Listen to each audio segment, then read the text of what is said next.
Mais uma vez, um bom dia, um bom sábado para a minha igreja. Para quem não me conhece, prazer, pessoal daí de cima, daqui de baixo, e você que está na internet, meu nome é Alan, eu sou líder jovem daqui da igreja. Algumas pessoas talvez possam estar estranhando, porque em quase todas as vezes vocês vão me ver aqui em um único lugar, que é lá atrás na mesa do som. Quarta-feira, mesa do som, sábado, mesa do som. Mas hoje, semana de oração jovem, estou aqui para poder fazer uma coisa diferente. E eu quero agradecer a igreja porque deu, tanto a mim quanto aos outros jovens, a oportunidade de compartilhar as palavras que estão neste livro. Eu quero convidar vocês para que a gente possa fazer a nossa primeira leitura do dia. Por favor, Felipe, coloca aquele PowerPoint, por gentileza, e abra a sua Bíblia em Mateus, capítulo 16, versículo 15.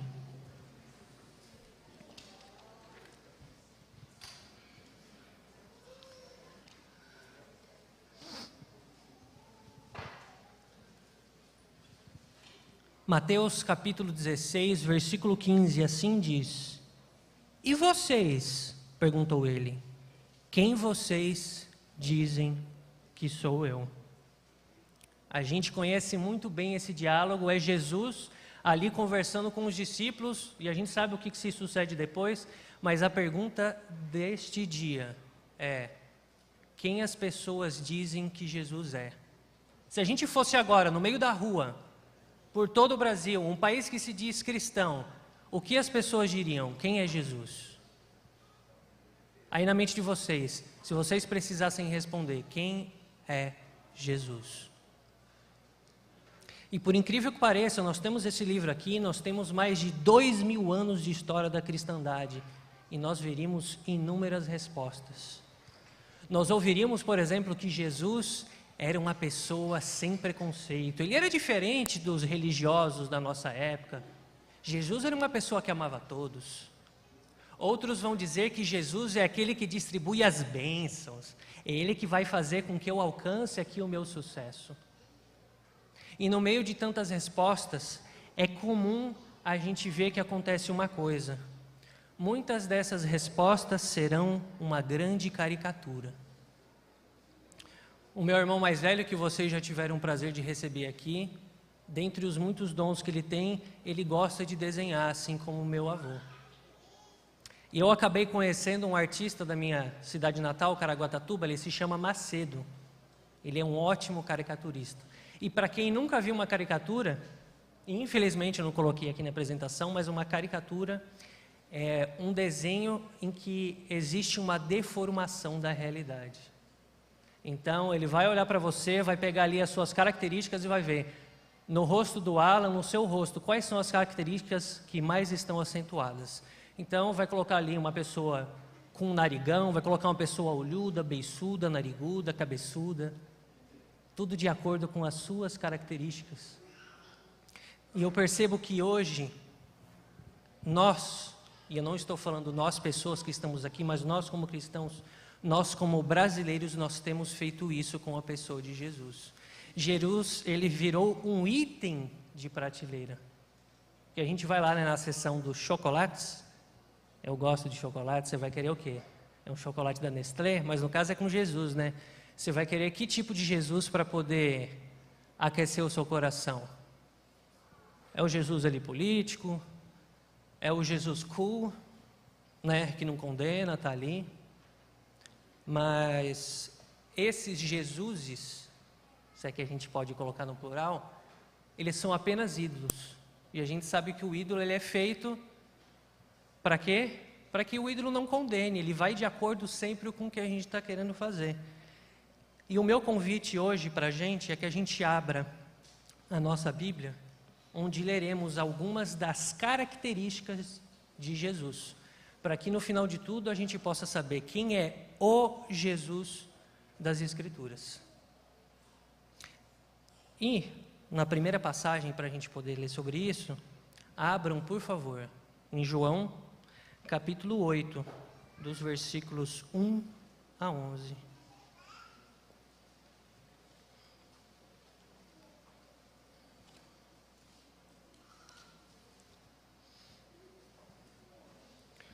João capítulo 8, versículo 1 a 11, diz assim: Jesus voltou ao Monte das Oliveiras, mas na manhã seguinte, bem cedo, estava outra vez no templo. Logo, se reuniu uma multidão e ele se sentou e a ensinou. Então, os mestres da lei e os fariseus lhes trouxeram uma mulher pega em adultério e a colocaram diante da multidão. Mestre, esta mulher foi pega no ato do adultério, disseram eles. A lei de Moisés ordena que ela seja apedrejada. O que o senhor diz? Procuravam apanhá-lo numa armadilha, ao fazê-lo dizer algo que pudessem usar contra ele. Jesus, porém, apenas se inclinou e começou a escrever com o dedo na terra.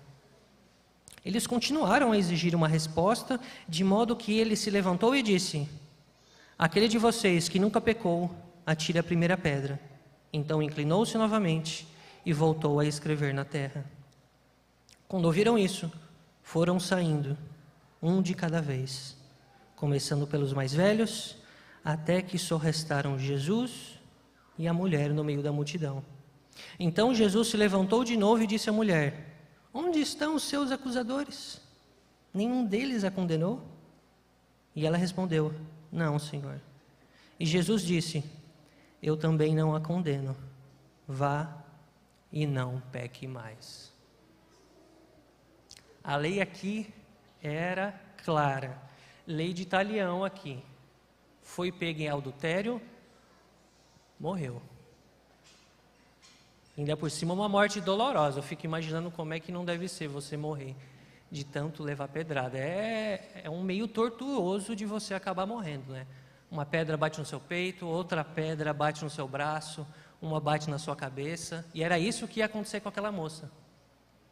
E Jesus, como o criador da lei, como o dono da lei, ele tem para com ela misericórdia.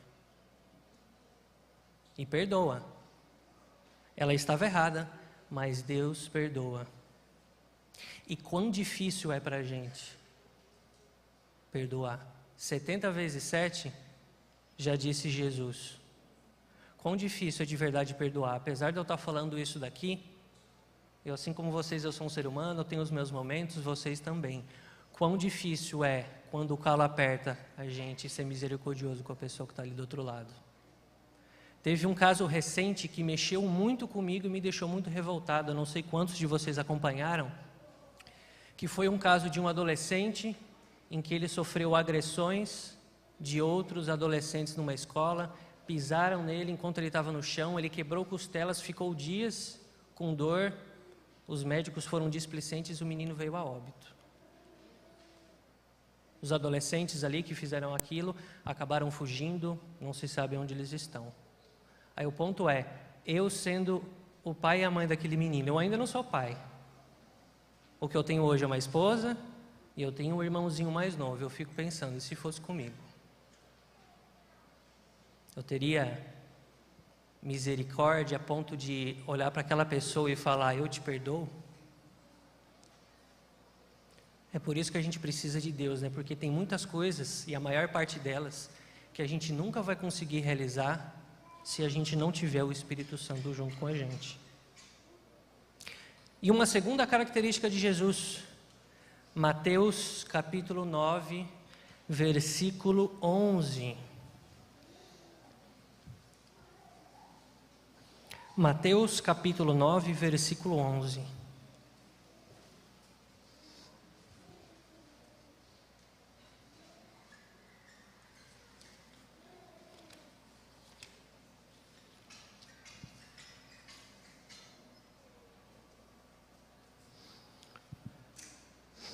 Quando os fariseus viram isso, perguntaram aos discípulos: por que o seu mestre come com cobradores de impostos e pecadores? A gente quando está aqui dentro desse ambiente, e é uma coisa que falam da gente, e eu acho que muitas vezes é verdade. Tem uma certa verdade, não quer dizer que todo mundo é assim, mas crente tem um certo preconceito com quem é de fora, assim. A gente sempre gosta de falar quem está no mundo. E os fariseus ali falavam: meu, você não está com nós? Você não está com a gente, não? Você está comendo com esse pessoal do mundo aí, esse pessoal é tudo pagão aí, é gentil, ó, você tem aí, ó, você sabe o que ela faz com o corpo dela? Ela se prostitui. E você sabe quem que era esse outro cara que estava aí do seu lado? Ele era um cobrador de impostos. Ele podia não se prostituir, mas ele trabalhava para o povo que nos oprimia. Ou seja, uma estava vendendo o seu corpo e o outro estava vendendo a sua coletividade judaica para poder estar ali no alto patamar. Quantas vezes a gente consegue realmente sair do nosso ambiente de comodidade e sentar à mesa com aqueles que desprezamos, com aqueles que são desprezados? Quem são as pessoas hoje que seriam as prostitutas e os cobradores de impostos hoje? Que nós falaríamos, não vou sentar com essa pessoa aqui não. Pegando um tema bem polêmico, será que nós sentaremos à mesa ali com pessoas, de repente, da comunidade queer, da comunidade LGBTQIAP+? A sigla muda toda hora, né? Será que a gente sentar com pecadores? E isso tudo mostra como Jesus era um revolucionário. Jesus estava aqui para poder salvar. E Jesus, ele não fazia acepção de pessoas. Nós percebemos que Jesus, ele não foi uma pessoa rica, Jesus, ele não foi uma pessoa que escreveu livros, Jesus, ele não foi um rei da maneira como a gente conhece. E mesmo assim, Jesus, ele conseguiu deixar uma marca na história do mundo. A gente hoje está no ano de 2024, depois do nascimento de Jesus. Temos aí grandes pessoas que não conseguiram deixar a marca que esse homem conseguiu deixar. Nós falamos aí de pessoas que fizeram bem ou mal, nós temos um monte de presidente dos Estados Unidos, nós temos pessoas terríveis como Hitler, Mao Tse Tung, mas nenhuma dessas pessoas conseguiu atingir o que Jesus atingiu. E uma outra característica está em Marcos 10, 45.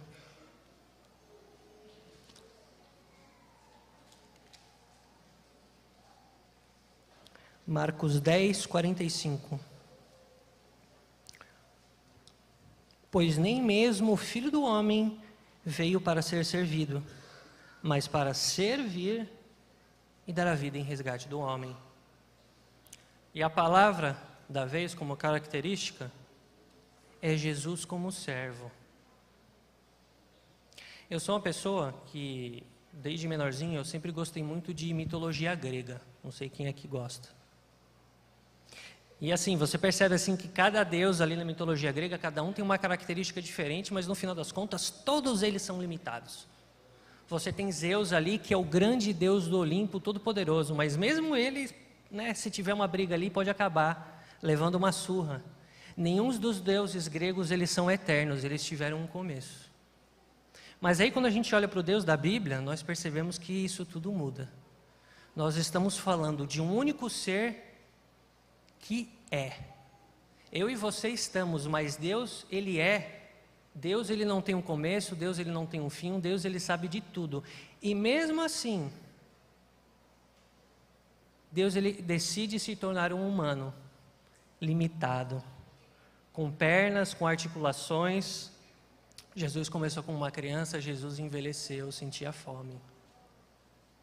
Como se tudo isso não fosse uma humilhação, ele trabalhava para poder servir as pessoas. A gente lê que Jesus, ele passava dias curando as pessoas, ou seja, servindo.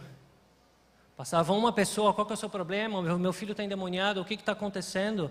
É o servo que na verdade é o meu filho, por favor, cure ele. Jesus, ele servia as pessoas. E nós? Nós chegamos aqui num sábado, numa igreja bonita, com ar-condicionado quando está calor, muito legal. E nós temos servido, nós temos replicado essa característica fundamental de Cristo. E se a gente está falando de servidão, nós estamos falando da necessidade do outro. E eu acho que essa é a coisa mais trabalhosa dentro do que se diz cristão, que é eu tirar de mim para poder dar. Eu tirar do meu dinheiro, que é um dinheiro suado, para eu poder dar para um irmão meu que de repente está com algum problema em casa.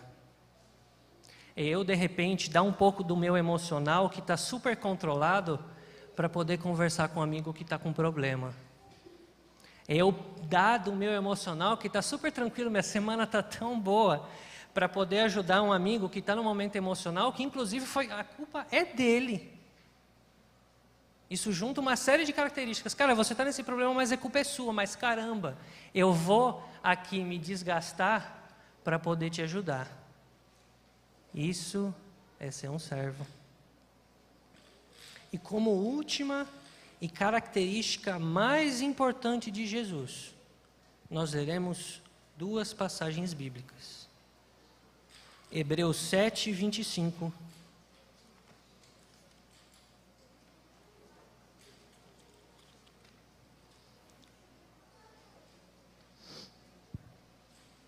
Portanto, Ele é capaz de salvar de uma vez por todas aquelas que se aproximam de Deus por meio dele. E depois, Lucas, capítulo 19, versículo 10.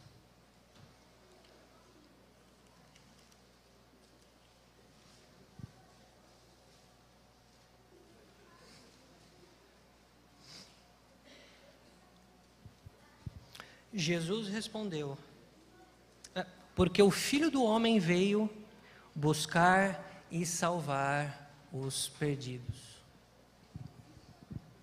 Jesus, ele veio para buscar e salvar aquele que estava perdido. Uma coisa dura é entender, mas quando a gente compara, a gente percebe que não. Jesus, ele não veio aqui para poder salvar o seu casamento.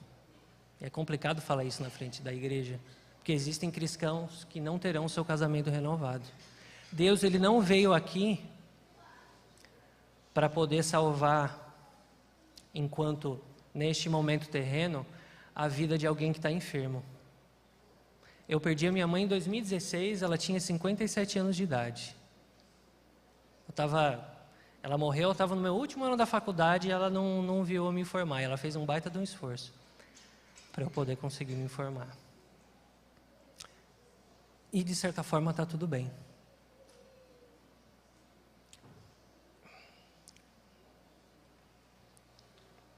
A dor é grande.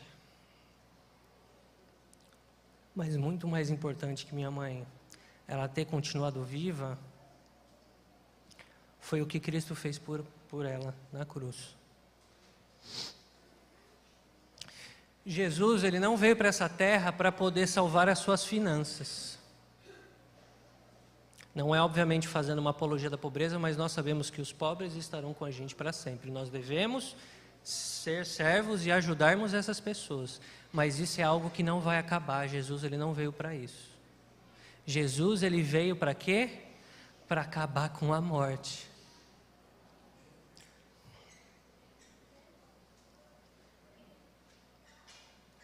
Para que uma mãe ela não precisa morrer, ninguém precisa mais perder os seus filhos e, acima de tudo, para que a gente possa estar com Jesus para sempre. Essas são as características de Jesus e essa é a maior das características. Jesus, ele veio para poder salvar aquele que estava perdido. E retornando para a passagem que a gente leu antes, Mateus 16, versículo 15, Jesus ele faz a pergunta. Nós temos uma resposta em Mateus 16, 16.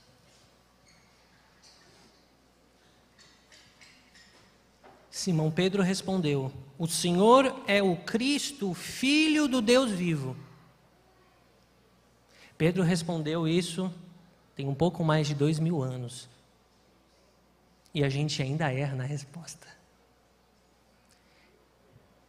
E o convite é: você escolhe o Jesus que está sendo apresentado aqui. Não é um Jesus que vai fazer os seus gostos pessoais. Não é um Jesus que sempre vai passar a mão na sua cabeça. É um Jesus que está aí por você. É um Deus, eu falei todas as características, não faz o menor sentido. Essa é uma das coisas que eu, na minha cabeça, eu acho que Jesus nunca vai conseguir me responder de uma forma que eu consiga entender. Por que ele morreu por mim? No máximo ele vai falar, porque eu te amo, mas para mim isso ainda não faz o menor sentido. Por que um ser todo poderoso desse fez isso por mim? A única coisa que eu posso fazer, na minha limitada insignificância como ser humano, é agradecer e louvar o nome de Deus e escolher esse Jesus, hoje, amanhã, depois de amanhã, daqui uma semana, daqui um mês, daqui um ano, até o resto das nossas vidas. Porque essa escolha, ela precisa ser renovada diariamente. Nós estamos aqui hoje no culto de sábado. Vocês que conseguiram vir aqui, vocês estão dizendo sim, Jesus, eu escolho você novamente. E Ellen White tem uma passagem muito legal no livro Testemunhos para a Igreja 2, página 48, segundo parágrafo. Renove diariamente sua consagração a Deus. A vida eterna é digna de um esforço vitalício, perseverante, incansável. Não quer dizer que não vai dar trabalho, não quer dizer que a gente não vai sofrer, mas o ponto de tudo é: a vida eterna é digna desse esforço. E o convite que eu faço aqui para a gente é que vocês estejam presentes em cada um dos dias dessa semana de oração. Vai ser uma semana de oração para que nós possamos renovar a nossa mente e diariamente escolhermos Jesus mais uma vez.